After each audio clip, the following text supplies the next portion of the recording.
Buenos días. Continuamos con nuestro segundo día de trabajo en este seminario interdisciplinario de Historia, Política y Relaciones Internacionales, cuyo tema desde el día de ayer estamos abordando en el marco de las teorías para el estudio de la política exterior, problemas, propuestas e interpretaciones. Seguramente nuestra tercer mesa de este día será tan interesante como las que estuvimos observando el día de ayer. Hemos acercándonos a temáticas importantes en el estudio de la política exterior, como tiene que ver los temas de historia, los temas justamente de los actores que participan y las nuevas realidades que podemos observar en el estudio de la política exterior desde la particularidad de México, pero también lo hemos observado, así lo observamos el día de ayer, con temáticas que tienen que ver con el ejercicio de las políticas exteriores de otros países. Y esta mañana tenemos el agrado de que tres profesores del área de política exterior nos acompañen y seguramente sus charlas serán interesantes y seguirán aportando mucho más elementos al estudio de la política exterior. Esta mañana tengo el agrado de presentar a la maestra Lara Eugenia Márquez de la Mora Mancilla. Ella es egresada de la Facultad de Ciencias Políticas y Sociales de nuestra facultad. También es egresada de la Universidad Latina, en donde ella obtuvo la licenciatura en Derecho, donde fue titulada con mención honorífica. Es profesora de nuestra facultad desde el 2006. Ella imparte materias en Derecho Constitucional Mexicano, Sistemas Políticos Comparados, Estado, Sociedad y Derecho. Tiene más de 26 años dedicados a la docencia, tanto en nuestra facultad como en otras universidades. Y actualmente, bueno, se encuentra estudiando estudios de maestría en nuestra facultad. Y también hay que mencionar, ha sido profesora en la Universidad Latina, donde ha tenido diversos puestos administrativos como directora de vinculación y asuntos estudiantiles, directora de comunicación institucional, de proyectos académicos, directora de extensión universitaria, entre otros. Eh, Maestra, le damos la más cordial bienvenida y le cedo el micrófono para iniciar los trabajos de esta tercera mesa en este segundo día de nuestro seminario. Muchas gracias. Muchas gracias. Buen día a todos. Agradezco la atención y la invitación del doctor Alfonso Sánchez Mújica a formar parte de estas mesas de análisis. Es muy gratificante siempre escuchar a mis compañeros todo lo que nos comparten.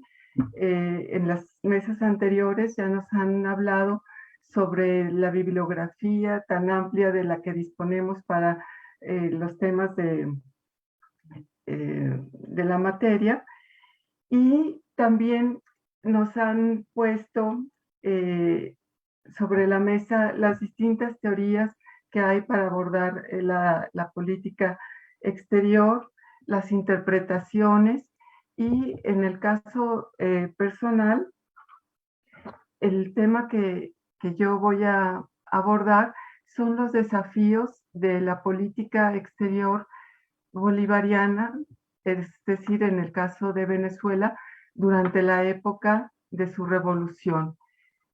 Y esto es importante porque una revolución implica un cambio sustancial o de fondo. Y vamos a ver cómo es que sucede, cómo se puede diseñar esta política en un momento revolucionario. Voy a compartir mi presentación.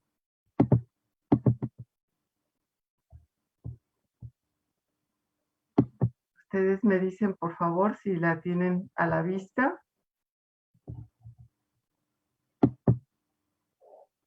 Bueno.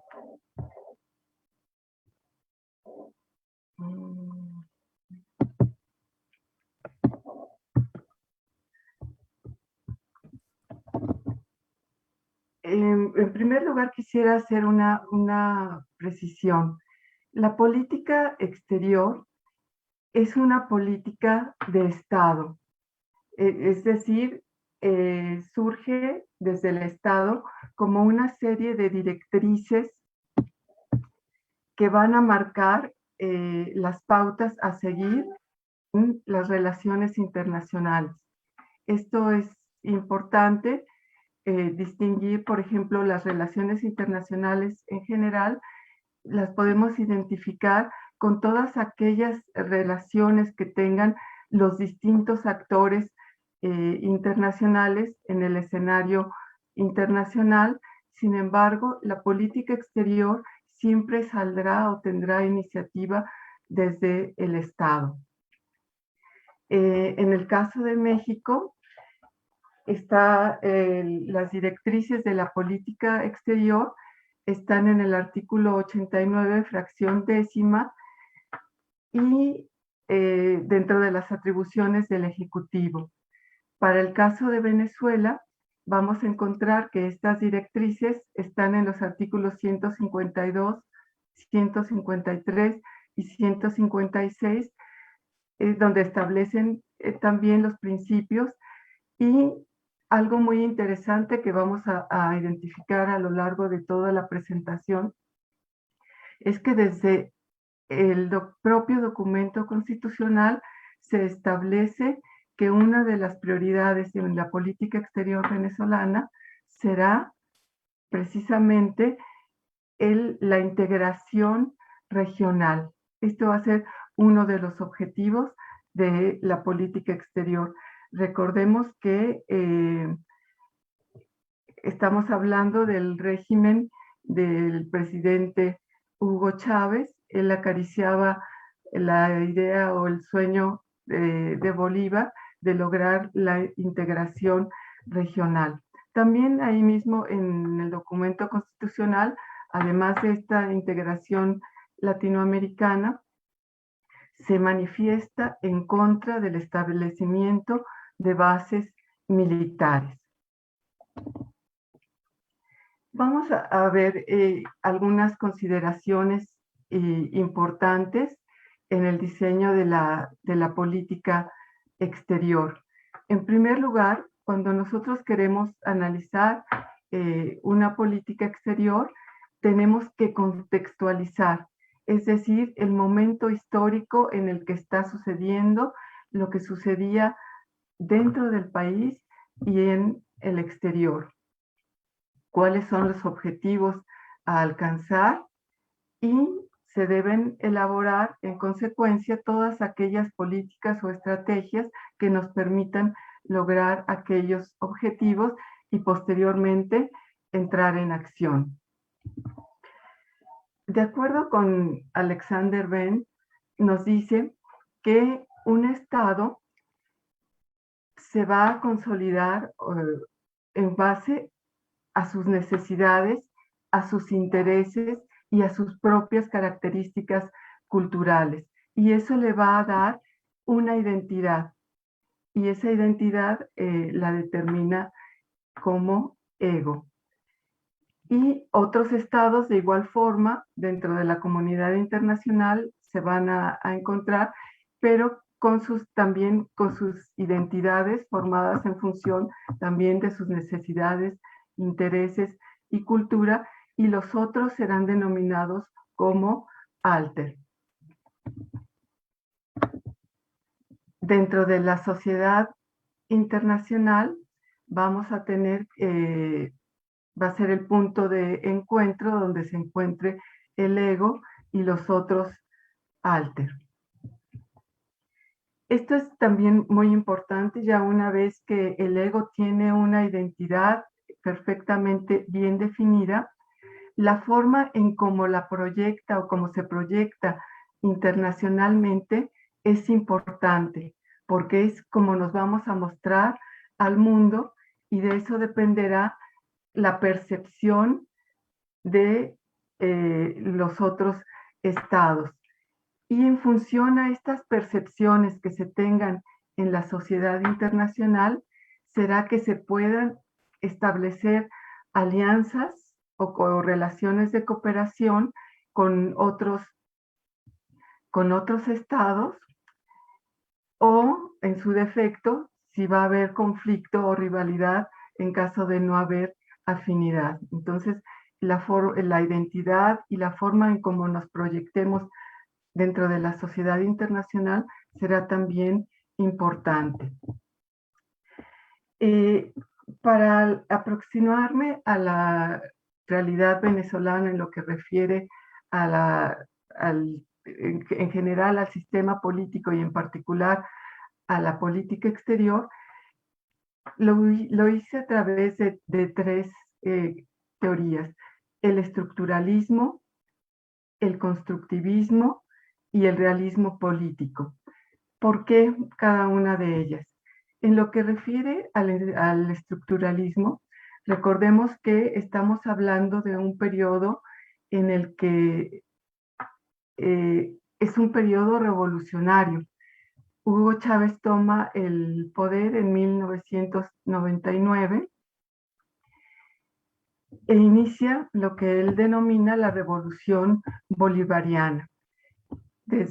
Hace cambios desde el nombre de Venezuela, ya no es la República de Venezuela, ahora es la República Bolivariana de Venezuela, y hace una serie de modificaciones que quedarán cristalizadas en el documento constitucional de ese mismo año, del 99, y esto quiere decir que si se pretende un cambio radical, se tienen que cambiar también la estructura institucional. Entonces, va a ser un cambio de fondo.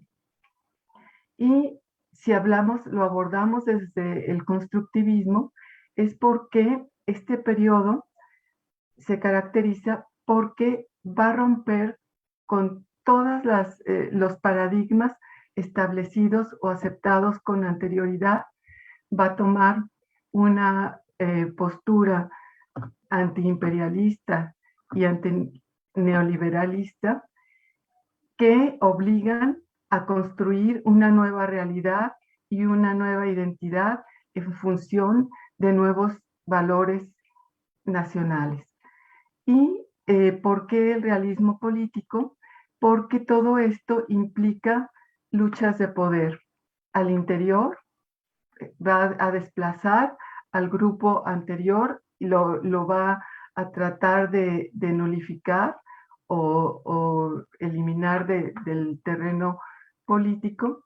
Y también a nivel internacional, todas las acciones que promueve de integración regional y su postura antiimperialista y antineoliberal van a generar conflictos de poder, principalmente con el país hegemón, que es Estados Unidos, y va a hacer una recomposición en el peso de poder a nivel internacional. Como mencionaba hace un momento, Chávez llega al poder en 1999, hablando de lo importante que es contextualizar. Pensemos que en Venezuela en 1914 hubo un descubrimiento importante de yacimientos de petróleo, y eso cambiará su situación en forma determinante. Hugo Chávez en el 92 hace un golpe de Estado que fue fallido, por eso estuvo preso del 92 al 94, y por un acuerdo sale libre. Y a partir del 94, él se deslinda del ejército. Su formación había sido militar fundamentalmente. Se deslinda del ejército y se dedica a hacer campaña política, a recorrer el país en su Volkswagen rojo, y empieza a hacer campaña política desde el 94. Llega al poder en 1999 de forma democrática. Es decir, el discurso que él utiliza, que es un discurso populista, logra el acercamiento y representa una esperanza para el pueblo venezolano. Recordemos que en el 89 había habido un evento importante que también marcó a Venezuela y que de hecho fue lo que da la oportunidad a Chávez para acceder al poder, que es el Caracazo. Este evento, este incidente, es resultado de un malestar social generalizado que, sumado con las medidas impuestas por el Fondo Monetario Internacional para el manejo de la deuda venezolana y el incremento a la gasolina, generan tal descontento que la gente sale a las calles y es reprimida muy violentamente. Entonces, hay una necesidad social de cambio y Chávez representa esta oportunidad de cambio dentro de la estructura que pues no había sido la más adecuada. Las tensiones internas pues son propias de un periodo revolucionario.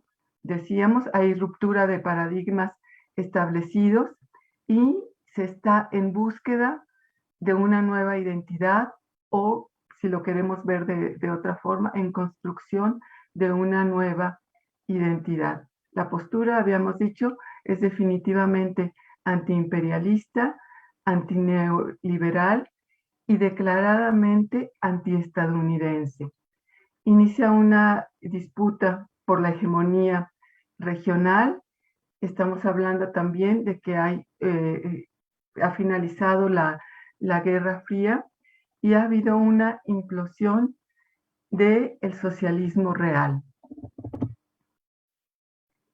¿Cuáles son factores determinantes para Venezuela? Como lo mencionamos hace un momento, su riqueza petrolera es la de acuerdo a los índices internacionales, la primer reserva petrolera del mundo. Le sigue Arabia Saudita, pero esta riqueza es muy importante. Tiene también minerales estratégicos. Sin embargo, el 90% de sus productos de exportación lo constituye el petróleo. Y tiene una debilidad que también cerca del 90 o el 95% de los productos de consumo son importados. O sea que no ha desarrollado su industria para atender sus necesidades internas. En los factores simbólicos va a representar o va a asumir el liderazgo regional. Hay un compromiso revolucionario de izquierda y va a promover un sistema de alianzas. Esto también es importante.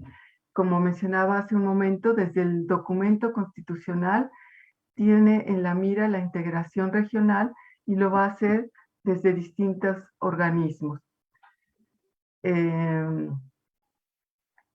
Se postula como promotor de la seguridad y la paz y la estabilidad en la región. También defiende los intereses nacionales, principalmente los relacionados con los hidrocarburos. Mencionábamos que va a haber una confrontación declarada con Estados Unidos porque Estados Unidos era uno de los concesionarios más favorecidos en administraciones anteriores a la de Chávez, y cuando Chávez llega al poder va a ser una de las políticas que va a implementar el aumentar los impuestos y las regalías por estos conceptos, con el interés de desalentar la participación extranjera. La política exterior va a ser muy activa y va a estar en búsqueda de alianzas, principalmente con regímenes afines a la ideología de izquierda, como Cuba, Rusia, China e Irán. Y esto, pues como decíamos, va a mover los contrapesos a nivel internacional. Esto, Chávez tenía una personalidad protagónica, incluso utilizaba los foros internacionales para hacer sus declaraciones muchas veces incendiarias y causar irritación entre la audiencia, pero también a nivel interno tendía a monopolizar el poder y centralizarlo. En lo que refiere al socialismo, Chávez se declara, no de inicio, en el 99 no lo señala de esta forma, es más bien hacia el 2006 o 2007, que él hace un pronunciamiento. Él dice que Venezuela representa lo que es el socialismo del siglo XXI. Recordemos, si quisiéramos clasificar al socialismo, el socialismo utópico estaría representado por autores como Owen, que es un idealismo, una concepción ideal. El científico representado por Marx y Engels, que hacen una propuesta resultado de estudios cuidadosos de lo que es el capitalismo y presentan una alternativa de forma de organización. El socialismo real, como el que sucedió en la URSS, en Cuba, en China, y el socialismo del siglo XXI, que es el que propone Chávez. El socialismo real, recordemos que si estamos hablando del año 99, el periodo de Chávez va del 99 al 2013, y si estamos hablando de estas fechas, quiere decir que en el 89 ha caído el muro de Berlín y la Unión Soviética ha desaparecido. Ya tenemos a Rusia, ha pasado también la política de apertura de la perestroika. Entonces, digamos que los símbolos más importantes del socialismo real han perdido fuerza, aunque hay otras sociedades socialistas que prevalecen. Los ejemplos más representativos han cambiado su postura y han mostrado apertura hacia el capitalismo. Y si quisiera, claro que este sería todo otro tema de análisis, hablar del socialismo del siglo XXI, porque el socialismo tiene otras características, como una economía planificada, que haya empleo para todos, que la educación sea accesible a todos los miembros de la sociedad. Y sin embargo, la sociedad venezolana padece mucho de los males capitalistas todavía. Tiene inflación, hay desempleo, hay desabasto. Es decir, si quisiéramos pensar que se dirige hacia un socialismo más consolidado o en forma, podríamos pensar que aún está en esa etapa de transición, pero todavía con mucha presencia de elementos capitalistas. En lo que refiere a los principios de la política exterior, también los vamos a encontrar referidos en la Constitución venezolana.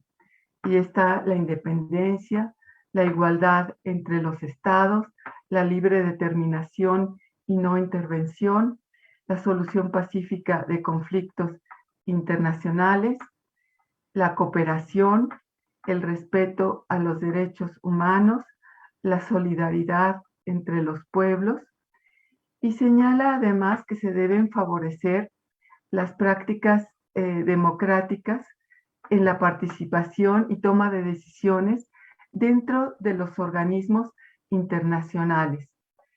Invita a las sociedades, principalmente latinoamericanas, a tomar un rol protagónico.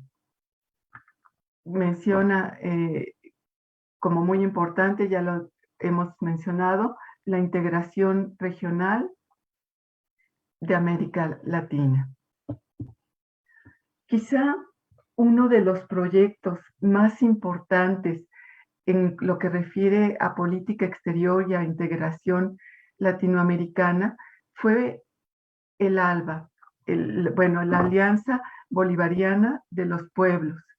Y este tratado implicaba una forma de organización muy diferente. Iba a estar sustentado en la cooperación, no tanto que representara beneficios o una negociación comercial entre los países que lo integran, sino más bien una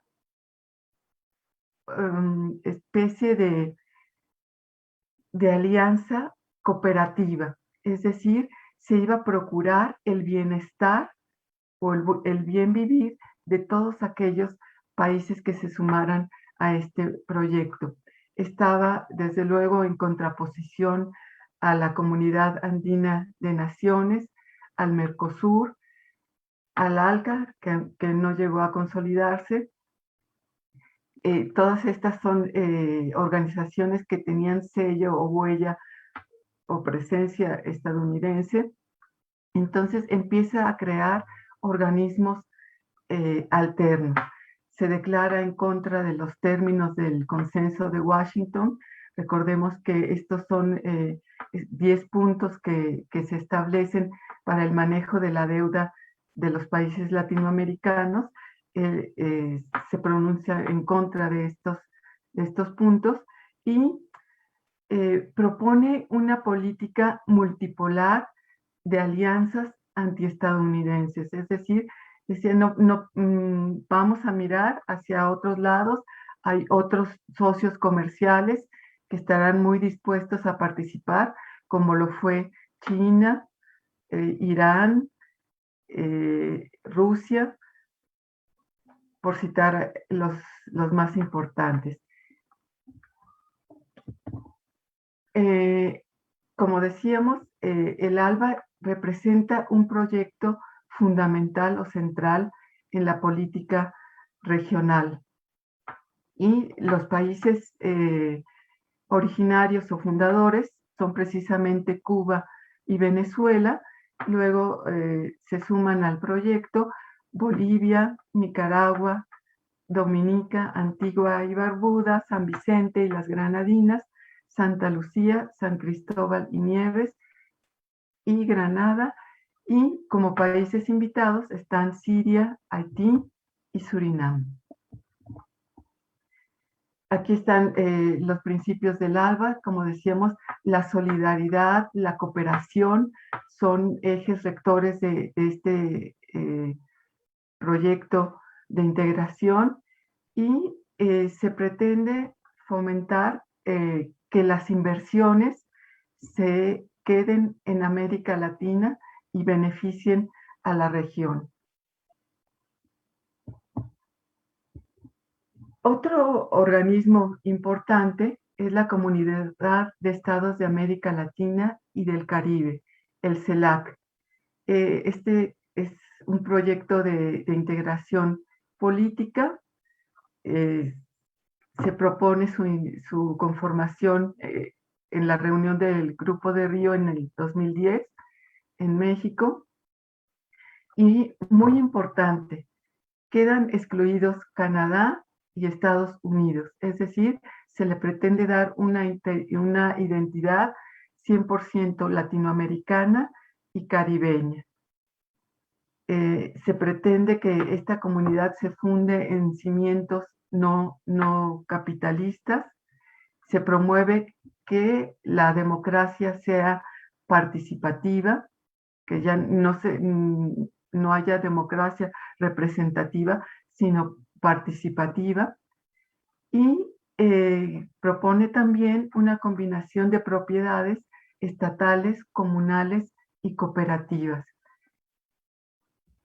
Se trata de disminuir y regular la inversión extranjera y de alguna forma se manifiestan en contra de la organización de los lineamientos o disposiciones de la Organización Mundial del Comercio. ¿Quiénes son sus aliados regionales más importantes? Pues su aliado fundamental fue Cuba, por excelencia. Va a encontrar su aliado político y su aliado económico en Cuba. Fidel Castro fue indudablemente el mentor de Hugo Chávez y va a obtener del gobierno de Chávez el petróleo a precio subvencionado. Entonces, es un beneficio importante. A cambio, proporcionará médicos y educadores que son en apoyo a la política social que implementa Chávez en Venezuela a través de diversas misiones, que esto le valdrá para el apoyo en su permanencia en el poder. Bolivia también es un aliado importante. Con ellos desarrolla un proyecto en donde se crea la Organización de Países Productores y Exportadores de Gas del Sur, es OPEGASUR. Esto también es importante. Con Ecuador también hay simpatía y hay cercanía, aunque Ecuador guarda un poco su distancia y no se declara tan cercano y mantiene incluso relaciones con Colombia, la Unión Europea y la Organización Mundial del Comercio. Bueno, ahorita vamos a ver con quiénes tenía dificultades, pero estos son los aliados más cercanos. Con Nicaragua también hay un acercamiento, le proporciona apoyo financiero, hace una condonación de la deuda al Banco de Desarrollo de Venezuela, le brinda apoyo para el desarrollo de su infraestructura eléctrica. También le concede petróleo subvencionado, le apoya en campañas de alfabetización y lo que va a recibir a cambio es el permiso del establecimiento de una refinería en su territorio. ¿Con quiénes tiene problemas Venezuela? Con Colombia. En primer lugar, por el apoyo a la guerrilla, va a ser un reclamo constante de Colombia. Recordemos que también en Colombia hay bases militares norteamericanas y en el documento constitucional ya mencionamos que Venezuela se declara en contra del establecimiento de bases militares en territorios que no sean, me refiero a bases militares norteamericanas en territorios que no son norteamericanos. Bueno, Colombia lo permite y este será un reclamo que hace Venezuela en forma constante y da apoyo a la guerrilla. Hay problemas en la franja fronteriza porque aquí sucede que hay intercambio comercial indebido. Una de las políticas de Chávez era que muchos de los productos de la canasta básica tenían precios controlados y los venezolanos, por obtener una ganancia económica, cruzaban la frontera con Colombia y obtenían, vendiendo estos productos al precio real, obtenían una ganancia, un beneficio económico. También en la zona de Guajira tienen problemas con la delimitación marítima.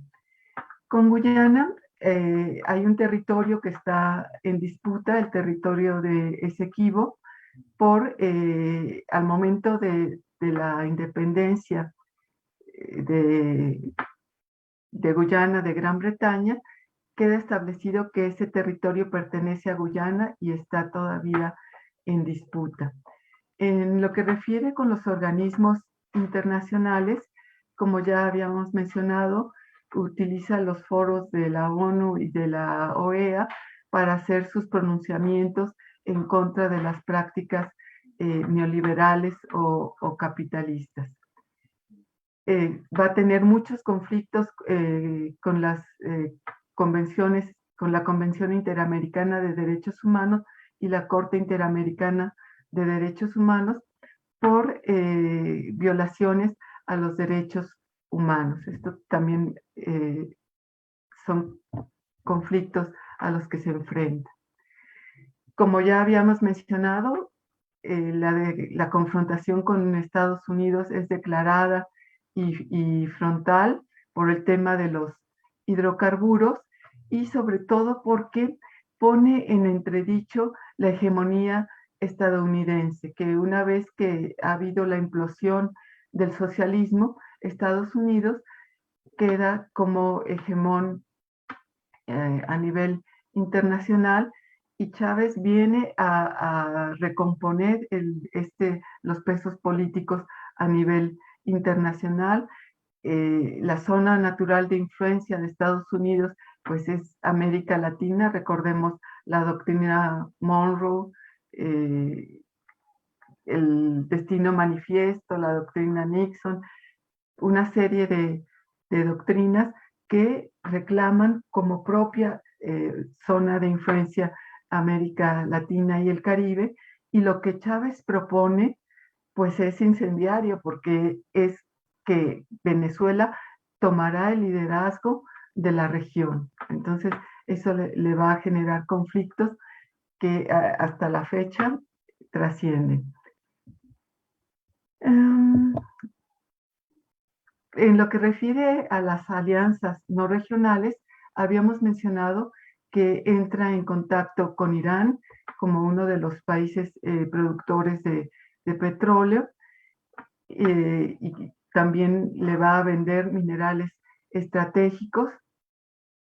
Con China va a ser uno de los socios comerciales más importantes que apoyan a Venezuela e incluso le otorga préstamos y va a apoyar en forma importante ya hacia el final del régimen de Chávez en la construcción de viviendas, que fue un punto importante para que ganara Chávez las últimas elecciones del 2012. Y Rusia también va a hacer alianza con Hugo Chávez, va a recibir petróleo a cambio de armas. Entonces, Venezuela obtenía las armas del mercado ruso. De los organismos internacionales, Venezuela tiene un papel fundamental porque reactiva a esta organización de países productores de petróleo y también va a tener un acercamiento hacia el movimiento de países no alineados. Los desafíos a los que se enfrenta en su política exterior, pues lo representa precisamente la ruptura con los paradigmas establecidos, la dificultad para estructurar un sistema político desde una postura no capitalista y que atenta contra la hegemonía estadounidense, afectando el status quo y la correlación de fuerzas, la confrontación frontal con Estados Unidos, que le significará sanciones económicas importantes, y la promoción de la integración regional con identidad estrictamente latinoamericana y caribeña, y será objeto de críticas internacionales que pretenden desacreditar al gobierno y sus acciones. Por mi parte es todo, quedo atenta a sus comentarios o dudas que seguramente serán al final. Gracias. Muchas gracias, maestra. Sin duda muy interesante la propuesta que nos haces esta mañana y nos recuerda un poco de las mesas que estuvimos revisando el día de ayer, donde ya se planteaba justamente esta necesidad que para la política exterior, particularmente en América Latina, ¿no? Se hablaba de una teoría de creación de una autonomía en el marco de las políticas exteriores, independientemente de que tú planteas tu posicionamiento con respecto a la política exterior venezolana a partir de teorías clásicas de relaciones internacionales, volvemos a ver cómo en el ejemplo de Venezuela, pues está la construcción bajo un nuevo modelo de Estado implementado por Chávez, ¿no? Pues esta autonomía que no solamente tiene que ver al interior del proyecto, sino también al exterior, ¿no? Y reforzando esto que ya también nos comentaban ayer con respecto al hecho de tener la tendencia de los países latinoamericanos en el ámbito de su política exterior, en el marco de las alianzas y la reconfiguración de los organismos regionales. Muchísimas gracias, Laura. Creo que esperemos al final que haya preguntas, ¿no? Un poco más sobre tu tema. Y ahora, bueno, pasamos a, tenemos el agrado de presentar al maestro Javier Hernández. Él es licenciado y maestro en Relaciones Internacionales por la Facultad. Es profesor de asignatura también en nuestra institución, donde ha impartido materias de lenguaje, cultura y poder, análisis coyuntural, cooperación internacional, guerra y conflicto, no solamente en la carrera de Relaciones Internacionales, sino también en la carrera de Sociología. Y sus áreas de trabajo incluyen temas como educación, cultura e historia mundial, lenguas, y recientemente ha colaborado en el informe Imagen de México en el Mundo durante el periodo de Enrique Peña Nieto 2012-2018 y se encuentra también trabajando en un texto sobre institutos culturales en el extranjero a nivel mundial. Le damos la más cordial bienvenida esta mañana a Javier Hernández. Muchas gracias por la presentación, doctor Alcántara. Gracias a los organizadores del seminario y sobre todo a los que nos van siguiendo en la transmisión por las diferentes redes sociales. Voy a poner mi presentación. ¿Sí se ve? ¿Sí? Sí, ya la tenemos. Ok. Muy bien, pues sin más preámbulo, inicio con mi ponencia titulada Armas de convicción masiva, la actualidad del poder suave como herramienta de política exterior.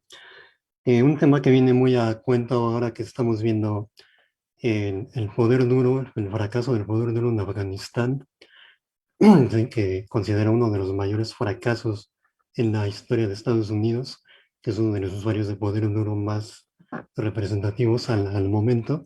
Bueno, vamos a ver otra forma de usar el poder, otra faceta, no otra forma, sino otra faceta de ejercerlo, que es el poder suave. Para esto mi presentación, perdón, es que no cambia. Allá. Está organizada en 4 puntos rápidos. Primero, una aproximación muy sucinta de lo que es el poder y cómo se relaciona con la política exterior. Después, la relación del poder suave con la hegemonía para entender el caso que tomo yo de pretexto para este análisis, que es la confrontación actual entre Estados Unidos y China por la hegemonía global, ¿sí? Que en términos de poder duro, pues sabemos que no hay un enfrentamiento directo, pero en poder suave los enfrentamientos están más, más agudizados. Y para concluir, pues unas pocas reflexiones finales. Entonces, bueno, comenzando con el primer punto, que es poder y política exterior. Bueno, de manera muy general sabemos lo que es poder. Poder es la capacidad de lograr una meta, un propósito, a pesar de los obstáculos que haya, ¿sí? Digamos una definición muy general, muy amplia, que en las relaciones internacionales, bueno, en muchas disciplinas, como economía, derecho, etcétera, se ha tenido que ir afinando. Nuestra disciplina de relaciones internacionales no es la excepción. Hemos tenido que ir afinando la definición porque hasta hace no mucho, todavía hasta los años 80, en tiempos de la Guerra Fría, la definición de poder era muy simple en nuestra disciplina, pues tenía poder quien poseía capacidades bélicas y económicas suficientes para influir e imponer su agenda a otros, ¿sí? Teniendo a dos grandes hegemones como la Unión Soviética y Estados Unidos, pues eso era en torno a lo que giraba la definición de poder en general. Sin embargo, a partir de los años 90, con el derrumbe de la Unión Soviética, el ascenso de Estados Unidos como hegemonía unipolar y sobre todo el surgimiento, bueno, la llegada de la globalización apoyada por Internet y el surgimiento de muchos medios, pues tenemos que hay un número cada vez mayor de actores estatales y no estatales que ven aumentar su influencia sin necesidad de grandes recursos bélicos o financieros, ¿sí? Rompen con esta cuestión de que, perdón, es que me salió un aviso aquí, rompen con esta cuestión de entender el poder desde el punto de vista de lo que se llama poder duro, que sí, son las capacidades bélicas y económicas. A partir de esto, de esta explosión de actores y de formas de hacer política exterior, pues surgen nuevas categorías de poder, ¿sí? Toda una taxonomía que hoy, aparte de poder duro y poder suave, como los conocemos, también incluye términos como poder inteligente y poder afilado o agudo. ¿Mm? Ok. Aquí tengo en la diapositiva algunos rasgos generales de cada uno. ¿Mm? Bueno, el poder duro sabemos que es el poder tradicional, donde la fuerza militar o económica son los principales medios para dominar o influir. En este, pues no hay un mayor problema para comprenderlo, si es operar por coerción, conseguir los objetivos por coerción, por la fuerza.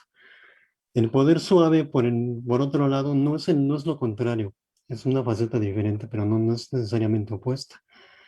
El poder suave básicamente se refiere al logro de influencia a través de la atracción, de la emulación, ¿sí? De exportar valores sociopolíticos y culturales esperando que sean dignos de ser imitados por otros, ¿sí? El poder inteligente, por su parte, bueno, es una forma de, no es una forma tal cual de poder, sino más bien una estrategia de usar poder que retoma estos dos, el poder duro y el poder suave, ¿sí? Son como dos caras de una misma moneda que son utilizadas por las naciones en diferente grado dependiendo de la situación, del propósito que quieran realizar, ¿sí? El poder agudo o afilado, como es que en inglés la palabra es sharp, sharp power, pues tiene que ver más que nada con el uso premeditado de manipulación, chantaje, propaganda, ¿sí? Como un medio no para atraer o para coercionar, sino para desestabilizar a un actor, ¿sí? Por dentro y por fuera. Y a partir de esto se gestiona la dinámica internacional. Y bueno, en el contexto actual, teórico y práctico también, el poder duro sabemos que pues nadie lo cuestiona, así como un instrumento de política exterior. Está reconocido, sin embargo, a partir de cuestiones como la guerra de Vietnam, lo que acabamos de ver en Afganistán, en Irak, etcétera, se cuestiona mucho su efectividad y sus costos, ¿sí? ¿Es conveniente? ¿Tiene sentido usarlo? Etcétera, etcétera, ¿sí? Se ha ido habiendo toda una, una nueva cuestionamiento sobre lo que es el poder duro y si realmente opera, sobre todo para un mundo como el actual, donde la mayoría de los actores tienden a converger a la cooperación y a la estabilidad internacional y a proscribir el uso de la fuerza. Bueno, en cuanto al poder suave, este sí está un poco más discutida su validez. Hay quien lo reconoce, hay quien no. Dicen, bueno, pues es que digo, hay toda una serie de malinterpretaciones, desde que se le considera algo muy idealista hasta que es algo muy intangible, etcétera. Todas estas malinterpretaciones generalmente vienen de un desconocimiento, o más bien un conocimiento muy superficial del término, del concepto. Sí, como generalmente no se profundiza en él, tiende a pensarse que es algo, como decía yo, muy romántico. En cuanto al poder inteligente, bueno, esto igual se acepta como una estrategia que es plausible. Bueno, el poder suave, dicen, se puede aceptar cuando se considera su operación como mancuerna del poder duro, ¿sí? Ahí sí tiene más sentido hablar de poder suave para algunos, ¿sí? Y que es algo más acorde a la realidad práctica, a la realidad observable en las relaciones internacionales. En cuanto al poder agudo o afilado, que bueno, fue reconocido de manera parcial, para muchos es solo una versión del poder duro mediante propaganda, la versión no tangible, para otros es una versión corrompida del poder suave, que por ahí, por la cuestión de la propaganda y la manipulación, porque el poder suave, en un momento lo explico, tiene ciertas características que es muy fácil confundir con las de otras formas. Bueno, básicamente el poder suave como mencioné, apela a exportar cultura, valores y a cierta actitud internacional, ¿sí? Demostrar valores de gobernanza, apego a las instituciones globales, etcétera, etcétera. Y más que nada trata de fomentar una buena imagen, una imagen positiva, deseable del país. Pero algo importante es que no se caiga en la propaganda. El poder suave no debe comerse con la propaganda porque lo peor, de hecho, un extremo opuesto a esto es justamente la propaganda. Hay un dicho que señala que la mejor propaganda es la no propaganda, ¿sí? Y es lo que el poder suave no busca. ¿Por qué? Porque la propaganda tiende a ser engañosa, tiende a basarse en verdades a medias, en realidades manipuladas, que en el poder suave eso no tiene cabida. Se trata de atraer, pero de manera honesta, con logros legítimos, con logros reales, sin engañar. ¿Mm? Bueno, entonces, teniendo en cuenta esto, y que el uso del poder suave, de duro, perdón, resulta cada vez menos conveniente en términos de imagen internacional, pero también de costos económicos y de logro de intereses en el exterior. Como repito, lo acabamos de ver en Afganistán, 20 años de guerra para no lograr nada. Bueno, pues nos remitimos, bueno, me remito yo a una comparación entre Estados Unidos y China, entre cómo están confrontando actualmente por la hegemonía, como pretexto para ver cuál es la validez o la vigencia del poder suave actualmente en el siglo XXI. Estos términos que les acabo de mencionar, poder duro, suave, etcétera, tienen su origen en las escuelas norteamericanas y surgieron poder suave, bueno, poder duro es muy antiguo, poder suave surgió en los 90 y poder agudo apenas surgió en 2017. Son términos que apenas se están asentando, pero bueno, el poder suave ya con 30 años en la discusión, creo que se puede hacer una estimación de si es vigente y si es válido en el momento actual y por eso tomo ya como excusa el enfrentamiento entre Estados Unidos y China. Como eje de este enfrentamiento pongo la hegemonía, tomé la hegemonía rápidamente, la lucha por la hegemonía que tienen ellos. Y entonces, antes de entrar en lleno a la discusión de este tema, de los dos actores, quiero hablar un poco sobre cuál es la relación entre poder suave y hegemonía. Ujú. Bueno, el manejo de poder suave, digamos que se corresponde con ciertas necesidades de política exterior que surgen del estatus de potencia global, ¿sí? ¿Por qué? Porque cuando una potencia llega a la hegemonía o quiere mantenerla, ya digo, para llegar o mantenerla, requiere que haya tres condiciones, ¿sí? La demostración de un liderazgo que sea capaz de ofrecer y orquestar soluciones, soluciones globales, el reconocimiento y apoyo de ese liderazgo mediante el cultivo preferentemente pues, de buenas relaciones con el mayor número posible de países, ¿m? Y la legitimación continua de las acciones a través del apego a los valores y normas establecidos por la comunidad internacional en general, lo que podría ser el derecho internacional en pocas palabras. ¿Mm? Cuando una potencia hegemónica o que está en ascenso no cumple con estos criterios, es difícil que logre llegar a, al nivel de potencia global o que se mantenga. Lo vemos en casos, digo, muchas veces se pregunta a la gente por qué Australia, Canadá, Japón mismo, Corea del Sur, no llegan a potencias hegemónicas y son potencias frustradas, son potencias de segundo orden. Bueno, por ahí es una mezcla de varios factores, pero entre los cuales están estos, ¿sí? Continuando, bueno, entonces, para estos factores de legitimación y de liderazgo, bueno, tenemos que muchos países, incluidos Estados Unidos y China, recurren a ciertas herramientas canalizadoras del poder suave. El poder suave abarca generalmente tres aspectos: la cultura, los valores públicos sociales internos y la conducta en el arena internacional. Principalmente, digo, las dos últimas caminan solas, ¿sí? Y tiene que haber congruencia entre ellas porque si no se cae en la propaganda. Pero la primera, la cultura, hay que darle un empujón que la mayoría de los países, incluidos Estados Unidos y China, lo hacen a través de lo que se llama la diplomacia pública y cultural.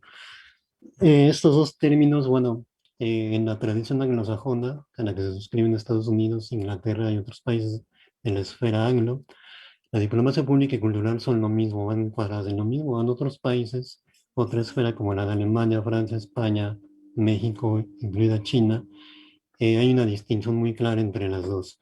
Una cosa es diplomacia pública y cultural. Eh, bueno, aquí señalo, ¿no? Las diferencias.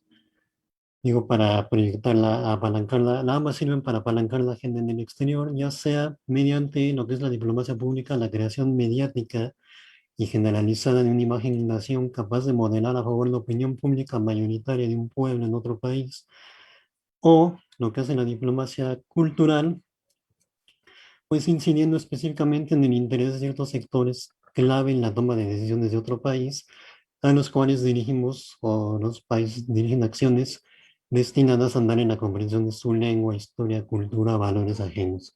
Digamos que, por ejemplo, China decide darle clases de chino, de lengua china, a los diplomáticos mexicanos. Bueno, eso es un ejemplo de diplomacia cultural. O a empresarios de gran nivel aquí en México dicen, pues damos clases de chino de manera gratuita, a la hora de que ustedes puedan, etcétera. Eso es muy diferente a que una persona común y corriente como nosotros tome clases de chino por su lado, ¿sí? Y digo, señalo esto porque también es muy cuestionado a veces el papel real de las diplomacias pública y cultural. Yo en particular no soy muy proclive a estas tantas generalizaciones que hay ahora de diplomacia de la gastronomía, de las celebridades, del deporte, del cine, etcétera, ¿no? En la diplomacia, desde mi punto de vista, es una sola, y estas ya nada más son formas de ejercerla, formas de proyectarla. Pero en cualquier forma de diplomacia, para que sea diplomacia, tiene que haber siempre un propósito de política exterior del Estado, ¿sí? Y generalmente tiene que estar mediada por el Ministerio de Relaciones Exteriores. Lo demás, pues ya son, desde mi punto de vista, lo repito, relaciones culturales o relaciones públicas. Ujú.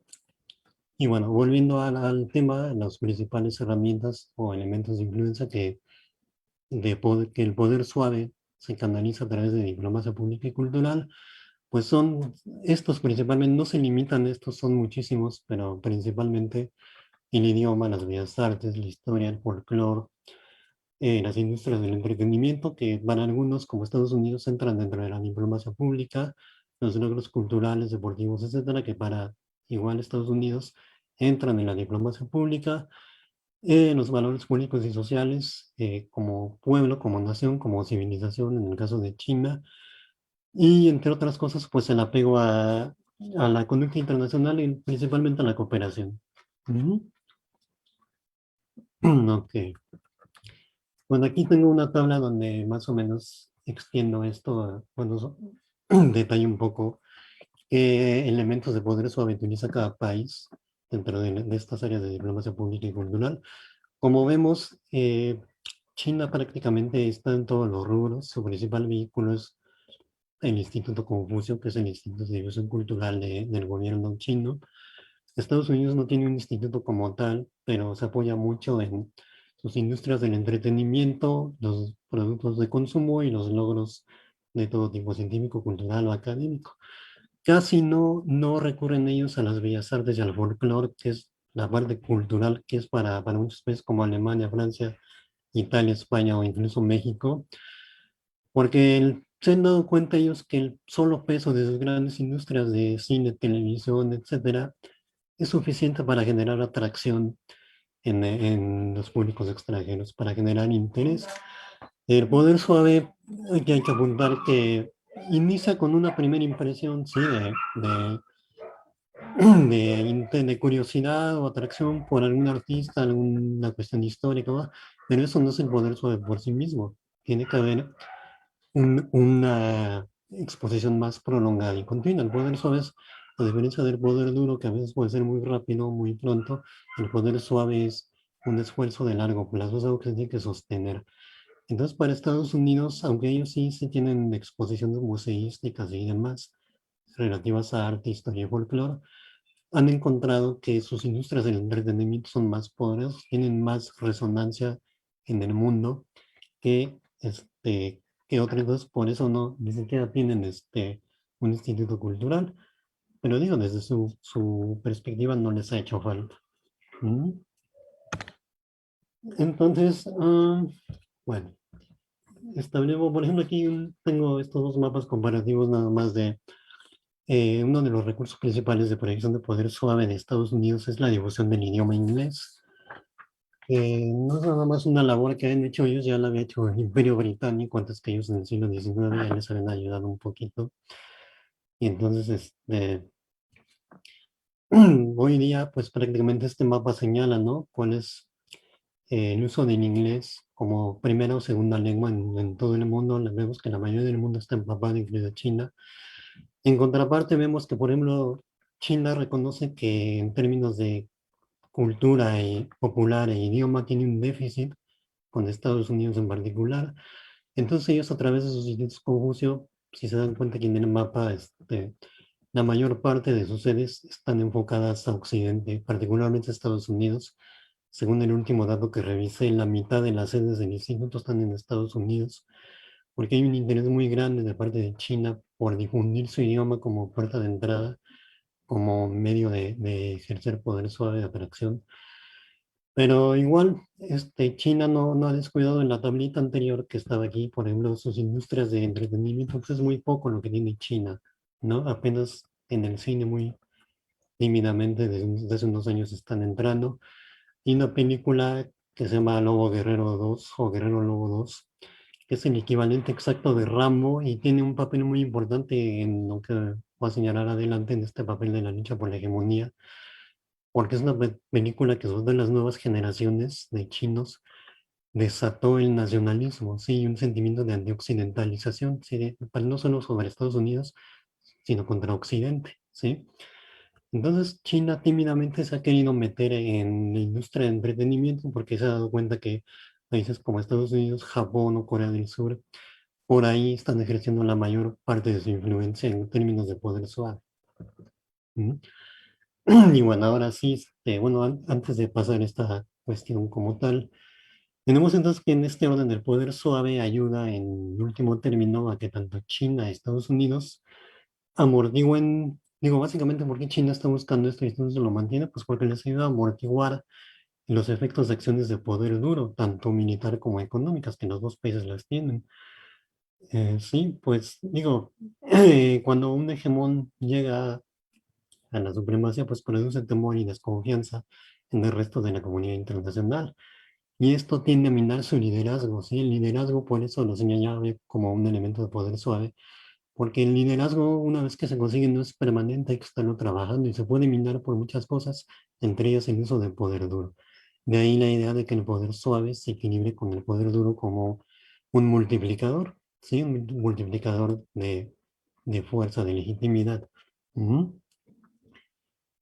Y bueno, ya pasando al tema del American Way contra el ascenso pacífico de China, bueno, el American Way of Life sabemos a grandes rasgos lo que es el modo de vida estadounidense.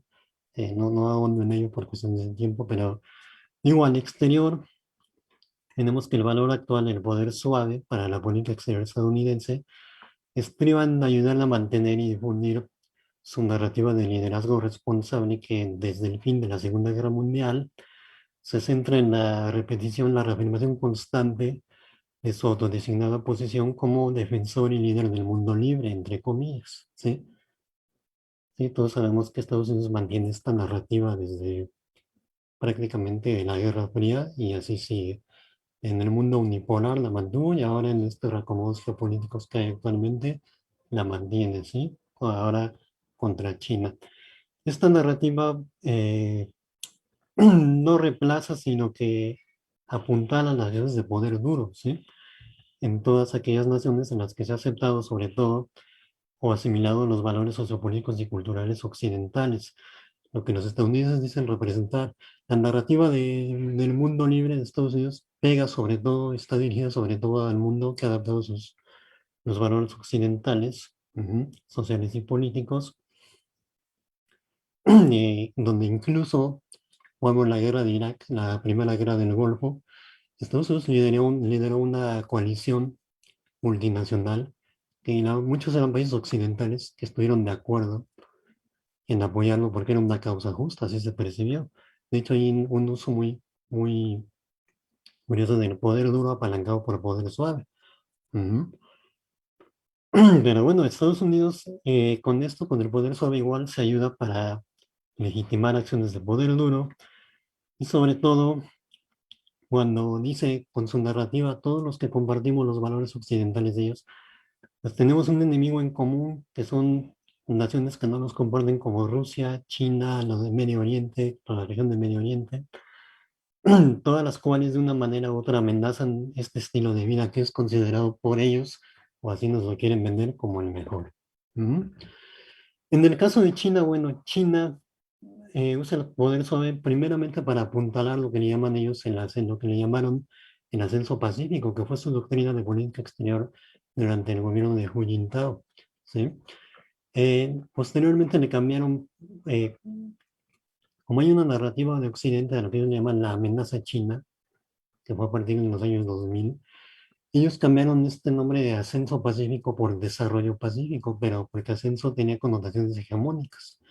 Pero bueno, de cualquier forma la interpretación pues se mantuvo, ¿no? En Occidente la interpretación es que China aspira a mantener la hegemonía. Entonces China actualmente utiliza su poder suave para ayudar a difuminar o al menos dramatizar los temores y la desconfianza que, repito, en Occidente suscita su rápido desarrollo económico, tecnológico y militar. Una percepción que no es gratis, en buena medida es creada y alimentada por los medios estadounidenses, sobre todo, que hacen lo mismo con muchos países, incluido México, nos hacen mala propaganda, que despliegan su poder agudo, que esto es poder agudo como tal. Y en el caso de China, bueno, no, Estados Unidos no ha dudado en recalcar las diferencias en la forma de vida estadounidense y China, pero toma como referente no tanto los valores socioculturales chinos, de los cuales hace poca mención, sino eh, las desventajas y problemas asociadas a sus sistemas económico y político. Se explota lo que es una reminiscencia del enemigo comunista de antaño. Sí, el enemigo comunista de la Guerra Fría, bueno, otra vez lo tenemos aquí en la forma de China. Esa que China pues ha dicho muchas veces que no tiene intenciones hegemónicas y que su desarrollo es nada más pues, para el bienestar del pueblo chino. Bueno, de cualquier manera, en el comunismo, digo, los chinos igual se han esforzado por recalcar que su modelo económico-político es un modelo de características chinas, un modelo chino, así lo llaman ellos, que no tiene nada que ver con el soviético ni con el capitalista, pero de todas maneras la narrativa ahí continúa, ¿no? Entonces tenemos que básicamente el poder chino, el poder suave chino, pues sirve en política exterior para tres elementos clave.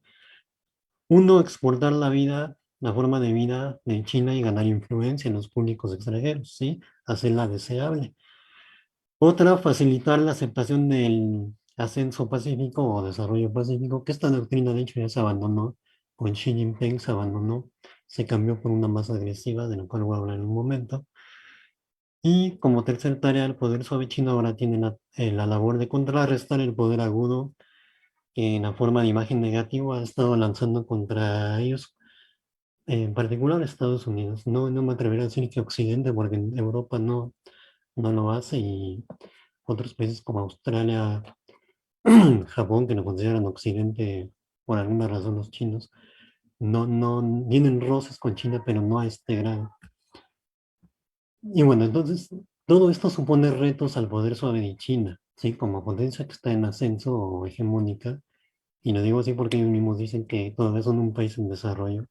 Los propios miembros del Partido Comunista así lo señalan, que China es un país en desarrollo todavía.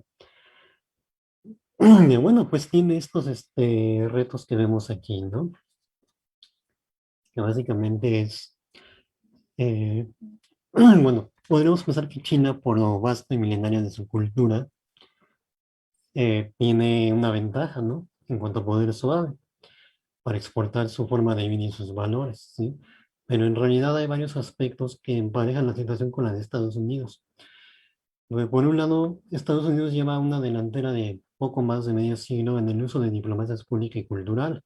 De hecho, en el Departamento de Estado hay desde los años 30 una oficina encargada de estos asuntos, como de relaciones públicas, que después se fue afinando a lo largo de la Guerra Fría y ahora todavía existe, ¿sí?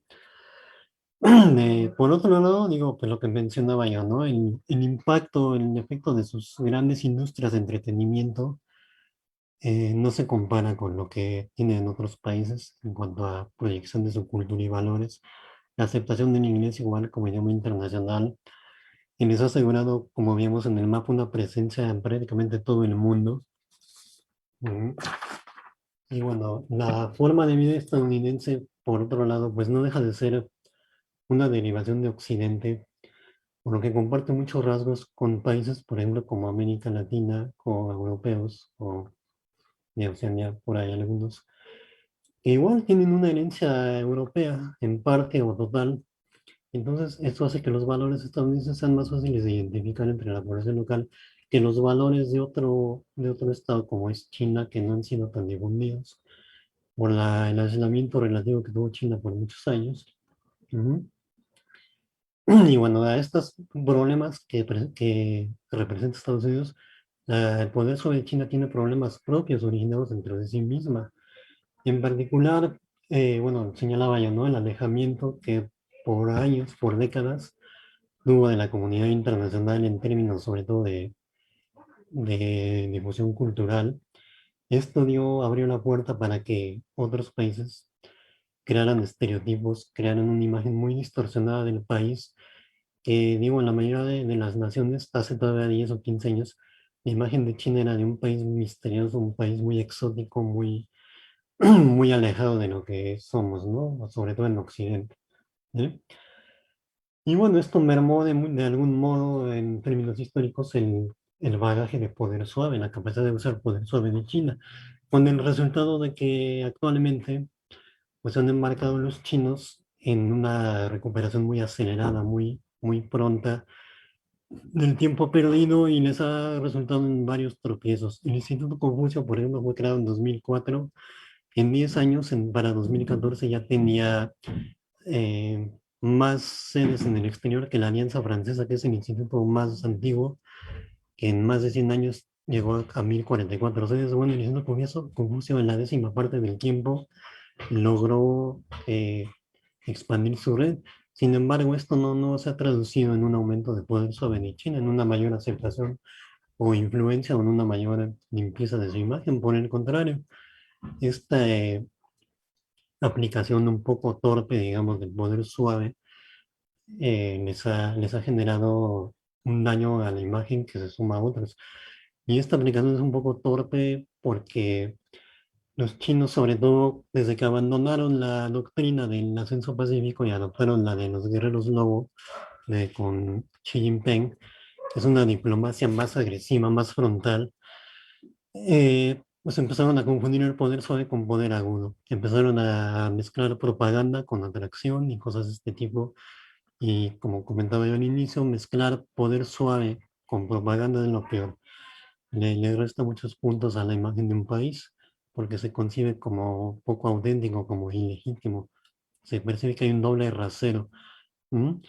Pero bueno, en el lado positivo, China tiene un aspecto a favor, que es que se está presentando como una alternativa al neocolonialismo, digamos, de Estados Unidos y en general de Occidente, sobre todo en regiones como América Latina, África y el sureste asiático. En esta última en particular también le ayuda su influencia cultural que ha tenido por siglos, aunque partes como Laos, Myanmar, eh, Bangladesh también tienen influencia de la India, pero lados como Vietnam, Filipinas, Singapur, Indonesia, tienen una marcada influencia también de China.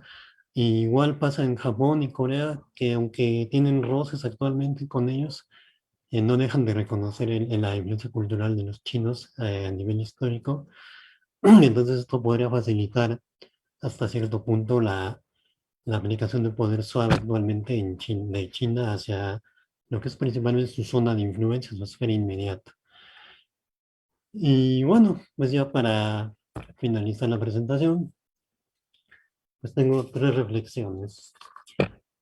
Bueno, hemos observado aquí los aspectos culturales y mediáticos de la política exterior, que son como se proyecta el poder suave, tienen bastante relevancia en tanto que fundamento de esta forma de ejercer el poder, ¿sí? No hay diferentes formas de poder, es una sola desde mi punto de vista, pero hay formas de ejercerlo, hay maneras, ¿sí? Muchas veces, como se dice, la forma es el fondo. ¿Mm? Esta forma de ejercer el poder ha cobrado relevancia, sobre todo a partir del siglo XX con la llegada de la comunicación y la cultura de masas, pero se ha afianzado todavía más en el siglo XXI, gracias a la consolidación de lo que llamamos la aldea global, en la que hay cada vez más ojos vigilando, ojo público sobre todo, vigilando y juzgando las acciones de poder duro, no nada más de Estados Unidos y China, sino de todo el mundo, ¿sí? De Rusia, Europa, etcétera, Corea del Norte. Sí, es un monitoreo que puede resultar en el apoyo o rechazo de las masas y de ciertos sectores clave en cada país a las acciones y objetivos generales de política exterior de quien realiza estas acciones de poder duro, ¿sí? Como lo vemos ahorita en el caso de Afganistán, donde Estados Unidos salió reprobado y con una imagen muy, muy dañada, muy vapuleada. Y digo, pese a esto, Estados Unidos mantiene unos índices de aprobación de poder suave, pese a las invasiones en Irak, Afganistán y este fracaso, sus índices de poder suave, gracias a sus industrias de medios y demás, siguen altos. En encuestas que se hacen para medir el poder suave, siempre aparecen los tres primeros lugares año con año, que no es el caso de China, que le ha faltado ahí, ellos dicen la parte de cultura pop, de cultura de masas, pero también la parte de la legitimidad, de la congruencia entre lo que dicen y hacen.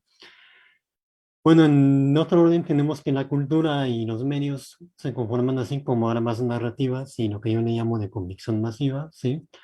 Actualmente China y Estados Unidos tienen un auténtico enfrentamiento narrativo. Lo vemos sobre todo, por ejemplo, con la cuestión del COVID, que se están echando la culpa mutuamente y solo Dios sabe de dónde salió esto.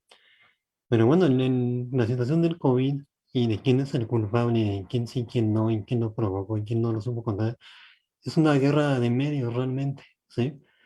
Es una parte de esta narrativa de propaganda de poder agudo, que si bien no es poder suave, sí mina el poder suave de uno y del otro, porque los dos quedan en entredicho, tanto uno como el otro quedan en entredicho. Ujú. Pero bueno, la idea de esto pues es obstaculizar la agenda del otro. Si no impulsa la mía, por lo menos que obstaculice la del contrario. Ujú. Entonces, esto es un enfrentamiento real, ¿sí? Y no es de ahora, es desde mediados del siglo XX a la fecha, a nivel general. El enfrentamiento que tenía Estados Unidos con la Unión Soviética igual iba por este lado. La Guerra Fría, pues era fría en cuanto a las armas, pero en cuanto a la cuestión narrativa, la cuestión de narrativas, pues estaba bastante candente. Sí, y bueno, todas las potencias le están dedicando recursos al poder suave, ¿sí? China tiene, de hecho, un departamento de poder suave en su Ministerio del Exterior, le dedica cantidades enormes de dinero al Instituto Confucio igual, a nivel global de, pues casi que son 80 y tantos institutos culturales nacionales que hay. El Instituto Confucio es el que más dinero recibe y por mucho. Entonces, esto nos dice algo, ¿no? Es un teatro de enfrentamiento real, no le dedicarían tanto dinero. Pero bueno, y luego, pues finalmente en un mundo mediático como el actual, pues se hace más que vigente el planteamiento de Joseph Nye, que fue el politólogo que estableció el concepto de poder suave, que dice la lógica del poder no es nada más someter enemigos, ¿sí? Sino también ganar aliados, ¿sí? Más allá de las coyunturas, hay que ganar aliados de largo plazo. Y esto es en lo que ni Estados Unidos ni China están saliendo muy bien. Ganan aliados coyunturales, pero de largo plazo son contados. Que la diplomacia china actual, la política exterior de Xi Jinping, eh, él señala, ¿no? Que sus directrices son tres: el comercio y la economía de China para asegurar el nivel de vida de los chinos, la unidad territorial de China, refiriéndose a Taiwán, el Tíbet y todas estas cuestiones, donde consideran que países como Estados Unidos se están entrometiendo, son cuestiones que ellos dicen es política interna, no de externa, y sobre todo defender la imagen de China, ¿sí? Ya no ser el poder suave chino hasta Xi Jinping, con esto todo del ascenso pacífico, en un poder suave reactivo, un poder suave que nada más se trataba de contener las narrativas de afuera, no. la diplomacia de los guerreros lobo, decía yo, es más directa, más confrontacional, y el poder suave igual se está volviendo más proactivo. Ya no se trata nada más de defender la imagen de China, sino de promover. Y ahora, como decía yo, pues están cayendo en el error también de embarrar al otro, de manchar la imagen del otro. Creo que eso ya no debería ser, pero bueno, ahí está. Entonces, ¿por qué están cayendo en esto? Porque están jugando el tablero mundial como un juego de suma cero, ¿no? En el que lo que uno gana, el otro lo pierde. Pero en el poder suave no necesariamente es así. El poder suave no opera así. En el poder suave tanto puede ser aliado un país de China como de Estados Unidos y no debería haber ningún problema, pero la geopolítica actual de los dos países no lo dicta así. Y bueno, con eso concluyo mi ponencia y les doy gracias por su atención. Muchas gracias, Javier. Temas muy interesantes que has tocado esta mañana, sobre todo en esta evolución del escenario internacional, esta nueva visión que podemos tener a partir justamente de este poder suave del que tanto se ha hablado en los últimos tiempos, y sobre todo que tú vienes a sumar para nuestros análisis en materia de política exterior un tema que creo que está muy presente hoy con el tema de la imagen de los países, ¿no? Desde la perspectiva cultural o desde la perspectiva hoy mediática con los ejemplos que nos acabas de presentar en términos de lo que observamos en ese conflicto entre China y los Estados Unidos, y que seguramente seguiremos analizando no solamente las temáticas internacionales, sino también de la propia política exterior. Bueno, pues ahora me toca presentar al doctor Martín López Ábalos. Él es doctor en estudios latinoamericanos por la Universidad Nacional Autónoma de México, profesor investigador titular del Centro de Estudios Históricos del Colegio de Michoacán. Su línea general de aplicación del conocimiento de la historia contemporánea de México y América Latina. Y el doctor cuenta con algunos artículos, de los cuales voy a mencionar: Élites y Poder en Cuba, de la épica revolucionaria a la instrumentalización del Estado, 1959-65, Étnica, revista de la Facultad de Filosofía y Letras San José, en la Universidad Nacional de Costa Rica. Es posible la historia del presente, conceptos, debates y propuestas, que lo pueden encontrar en la revista de la Red de Intercátedras de Historia de América Latina Contemporánea en Argentina, y también tiene una participación en el texto de la doctrina Carranza, en la política exterior, perdón, de la Revolución Mexicana en el centenario de la Constitución de 1917, que coordinó el doctor Alberto Enríquez Perea, la doctora Gaitán y el doctor Alfonso Sánchez Mujica, con un artículo denominado Revolución y Descolonización, la doctrina Carranza en los procesos globales de la historia contemporánea. Bueno, pues Martín, te cedo el micrófono. Muchas gracias por participar esta mañana con nosotros.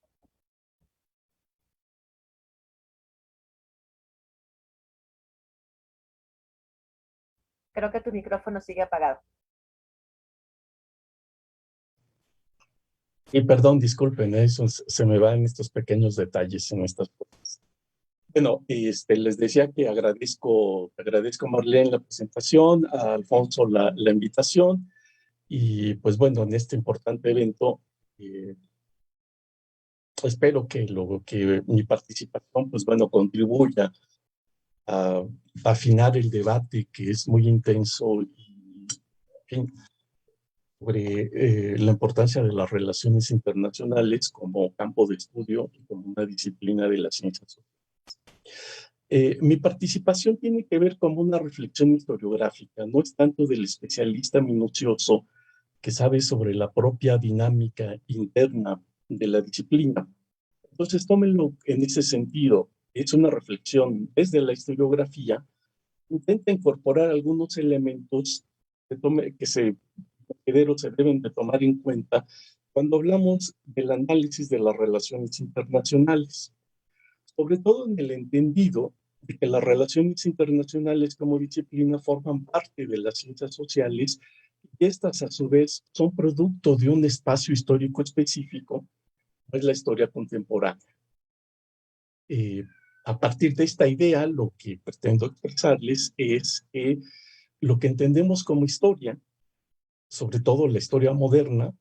También podemos entrar en muchas discusiones cuándo empieza la historia moderna y otras más cuándo empieza la historia contemporánea, pero existe un consenso entre los historiadores de que la historia contemporánea como tal, ya como un periodo legítimo de estudio y definida como parte del proceso de las épocas históricas, inicia como consecuencia de la Primera Guerra Mundial. Incluso el Estado francés lo oficializa al señalar que se debe de enseñar la historia contemporánea en todos sus niveles de estudio. En fin, este es un preámbulo para establecer que es importante hablar de historia contemporánea relacionada con las relaciones internacionales y dentro de ella el concepto de hegemonía, que desde ayer lo he estado escuchando de una o de otra manera implícita y explícitamente en varios de los ponentes. No pretendo hacer una discusión, insisto, disciplinaria, es decir, desde las relaciones internacionales, de cómo se maneja la hegemonía. Simplemente pretendo señalar que este concepto, cuando hablamos en términos históricos, y aquí también se ha hablado mucho de la importancia de tomar en cuenta la historia o los procesos históricos, tiene una connotación que está anclada también cuando hablamos de procesos contemporáneos. Si establecemos el hecho de que existe un periodo moderno de la historia y que después o que dentro o después de la historia, de la etapa moderna de la historia existe una etapa contemporánea, lo que podemos encontrar como una constante en todos los estudios históricos y también de la disciplina de las relaciones internacionales es que hegemonía aparece como un concepto explicativo clave para entender la aparición del contexto internacional, de una comunidad internacional ya más o menos establecida en el siglo XIX, pero sobre todo en el siglo XX, cuando hablamos de comunidad internacional y sobre todo de relaciones internacionales. Entonces, lo que me parece importante señalar es estos niveles de conexión en los contextos y los conceptos. Es decir, cuando hablamos de historia o de procesos históricos o de tomar en cuenta la historia en términos modernos, tendríamos que estar hablando de cuándo inician los periodos de contemporaneidad.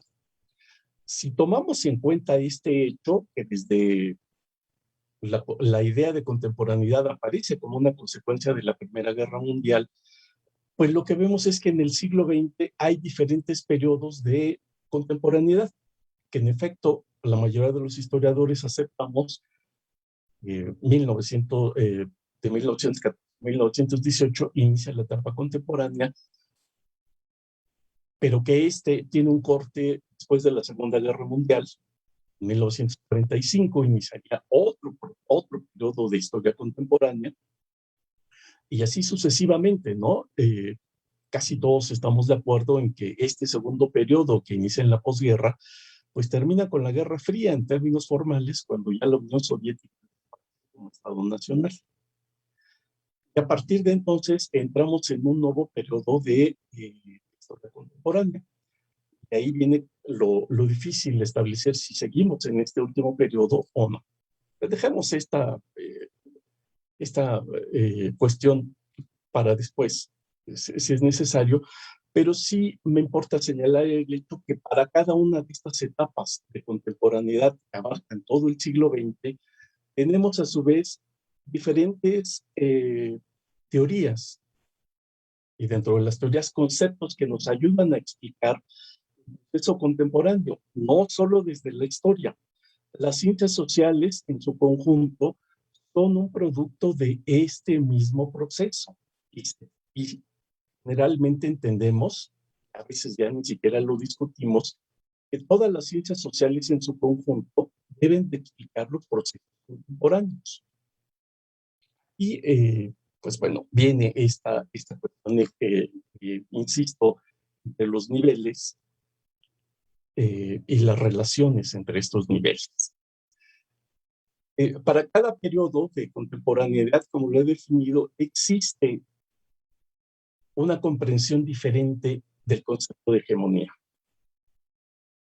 Y no me voy a meter aquí porque ustedes son especialistas en eso y no quiero cometer algún error, incluso con lo del manejo de las escuelas y los enfoques de las relaciones internacionales que han manejado la hegemonía como un concepto central dentro de sus explicaciones. Simplemente digo que aquí la hegemonía pues forma parte de cómo explicamos esta contemporaneidad en el contexto que nos corresponde, las relaciones internacionales. Existen hegemonías a nivel internacional que son producto de la historia contemporánea. Pero al mismo tiempo debemos de entender que este proceso de historia contemporánea modifica nuestros conceptos, nuestra visión del mundo y la forma en cómo explicamos estas realidades. Por eso vemos la acumulación de diferentes teorías. Desde finales de la Primera Guerra Mundial en adelante, ustedes lo saben, pues bueno, cuántas mutaciones disciplinarias o de las ideas disciplinarias en relaciones internacionales hemos tenido. Pero esto no es privativo de las relaciones internacionales. Todas las ciencias sociales, todas las ciencias humanas también, ¿no?, tienen estas mismas mutaciones, porque tienen que reconstituirse a partir de los cambios, lo que entendemos como historia. Lo importante aquí es que ya nuestra noción de historia es contemporánea. Únicamente entendemos la historia como un proceso de cambio cada vez más rápido, todo constante. De ahí la necesidad de explicar primero los cambios y después cuáles son las constantes de este cambio. En fin, este es un contexto en el que tenemos que ir viendo cuando nos referimos a la importancia de la historia o a los procesos históricos. En pocas palabras, para hablar de contextos históricos tendríamos que explicar la contemporaneidad a la que nos estamos refiriendo, porque no es lo mismo hablar de procesos contemporáneos en la década de 1920, 1930, a hablar de procesos contemporáneos en la década de 1960, 1970. Así como tampoco es lo mismo hablar de procesos contemporáneos en la década de 1990 o en la primera década de este siglo. Creo que una tarea en la cual la historiografía puede contribuir a una mayor comprensión de los conceptos en las relaciones internacionales es a explicar estos marcos históricos de cómo entendemos la propia historia. Una vez que establecemos esta cuestión de cómo se reproduce la historia contemporánea, como entendida pues como la parte moderna o el último ciclo de la historia, como lo podemos estudiar, tendremos que explicar qué es lo que le da sentido a estos cambios. Porque si nos vamos únicamente a la descripción de los cambios y a decir, pues, ¿qué hubo un cambio? Entonces sucedió otra cosa, tiene su importancia.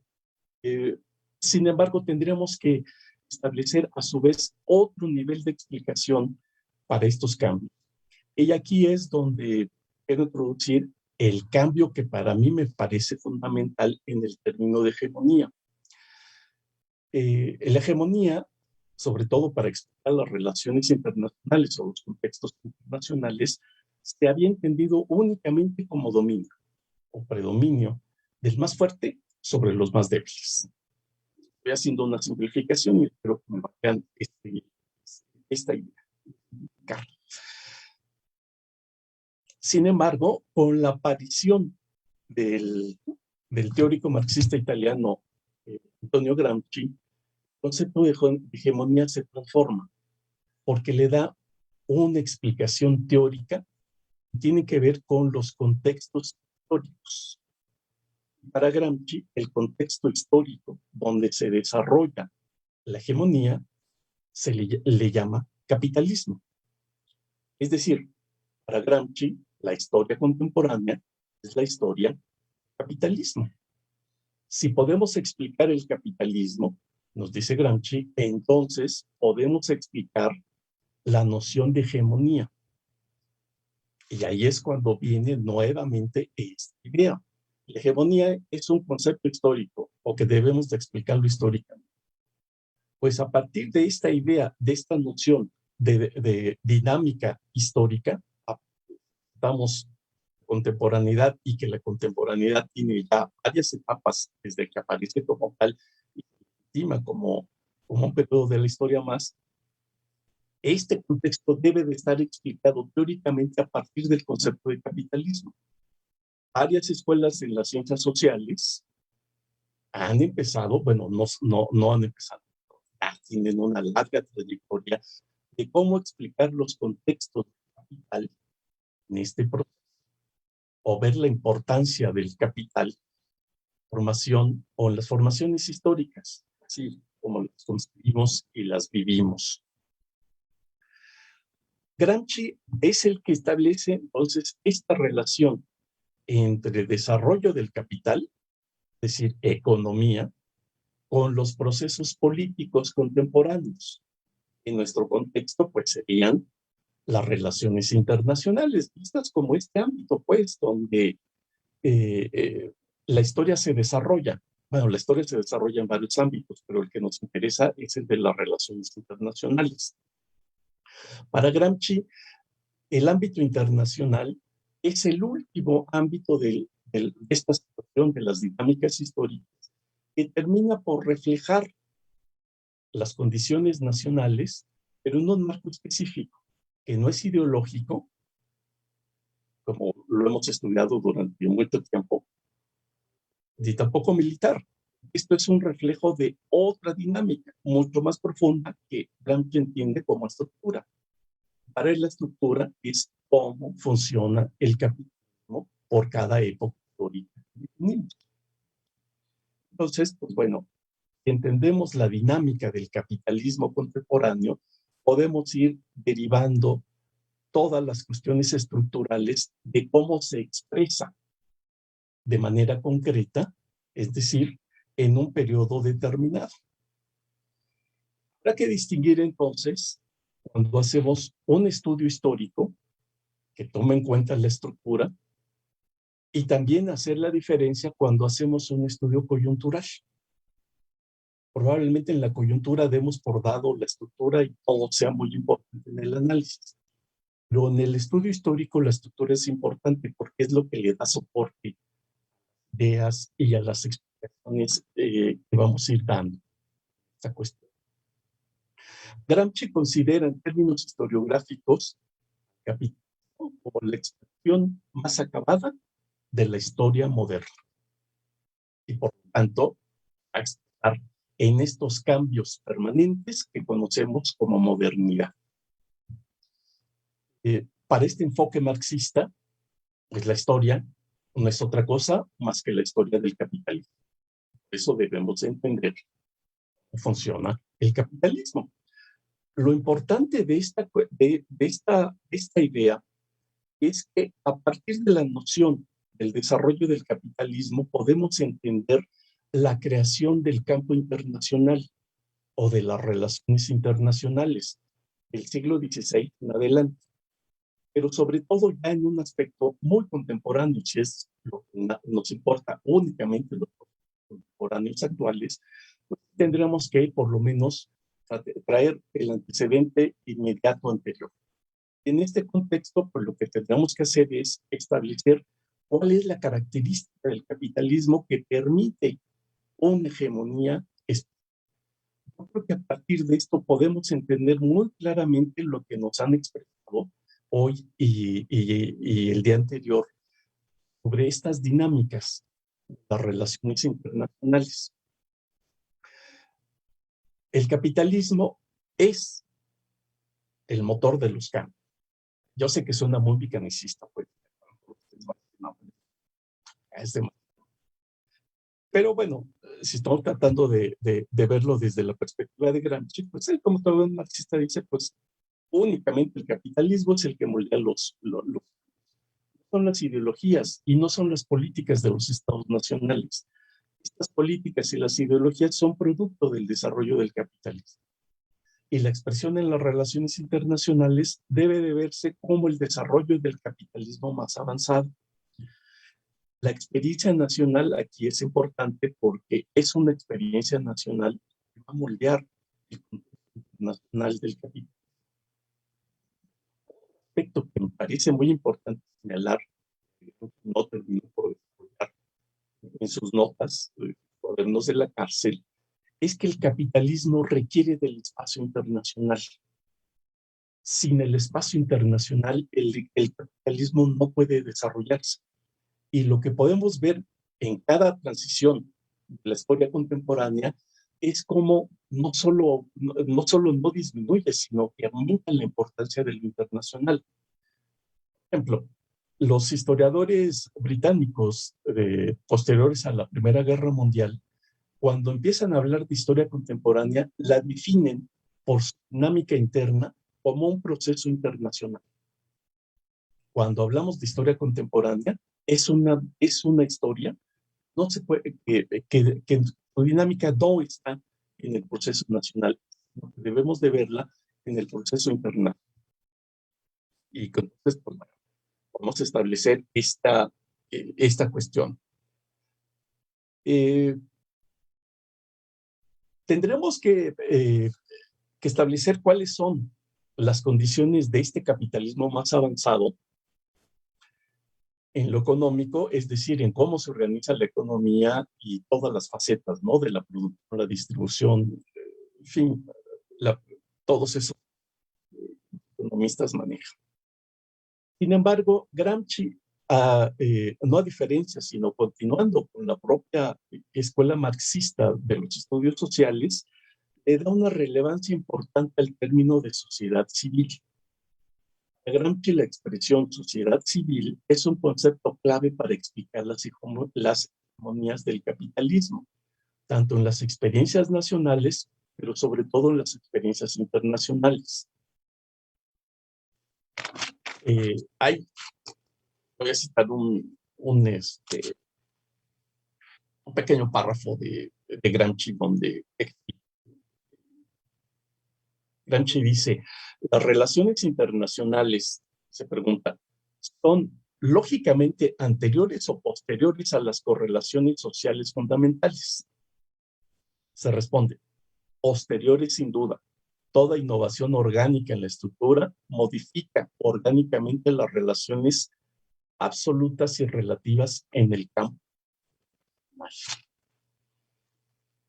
Entonces, en esta visión, lo que tenemos que plantearnos, insisto, es sí, cómo se desarrolla el capitalismo, cuáles son las características. Hacemos un examen rápido.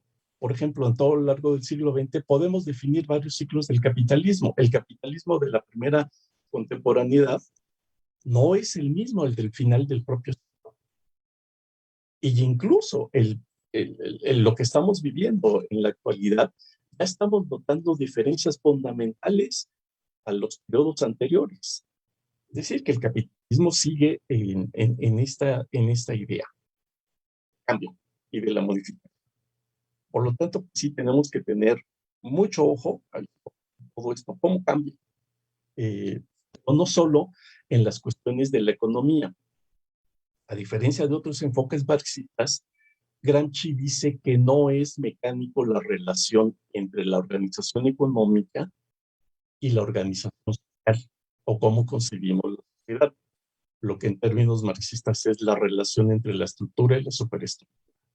Gramsci le da la vuelta aquí al asunto y por eso se convierte en una arma teórica y metodológica para entender los procesos contemporáneos. Su postura es tan flexible que establece que la importancia de la superestructura es tal que sin ella no se puede explicar la estructura. Y pone como ejemplo la organización de la cultura, como los famosos Cuadernos de la Cárcel, porque da tanta importancia a la organización de la cultura intelectuales. Porque él establece, pues, que el proceso de hegemonía, es decir, de dominación, no es un proceso de coerción, así ni económica, tal cual, o física por medio de la represión, sino que es un proceso cultural en el cual, como ya se ha expresado varios de nuestros colegas que me han antecedido, es un proceso de construcción y compartir valores. Pero no solo eso, lo que también se ha desarrollado posteriormente a lo que plantea, si no pueden verlo en su cuaderno 25 de sus apuntes, cuando habla de la cultura subalterna. Los subalternos, por lo tanto, es decir, los dominados, participan en la construcción de este consenso. Cada proceso de hegemonía no es una imposición brutal que arrasa con el dominado, sino que es un proceso gradual, generar culturas específicas de dominación, pero en donde el subalterno forma parte de este complejísimo proceso de dominación y acepta partes y se adapta a otras. Una de las escuelas antropológicas contemporáneas, pues bueno, ya ha establecido muy bien estos hechos, ¿no? Es la cultura de los subalternos. ¿Cómo resisten la dominación? En buena medida, pues está aquí Gramsci. Otro aspecto que tendríamos que ir viendo es cómo nosotros somos producto de esta cultura. Es decir, nuestra noción de ciencia, nuestra organización académica, forma parte de este proceso de dominación, para el cual, pues, vamos a estar dando estas cuestiones. No quiero caer en la tentación como la mayoría de los académicos y los estudiosos sobre la obra de Gramsci han caído en que para ser congruentes con la lectura de Gramsci, pues tenemos que llegar a la consecuencia política de su lectura. La consecuencia política de la lectura, pues, es organizar los procesos de liberación de los subalternos.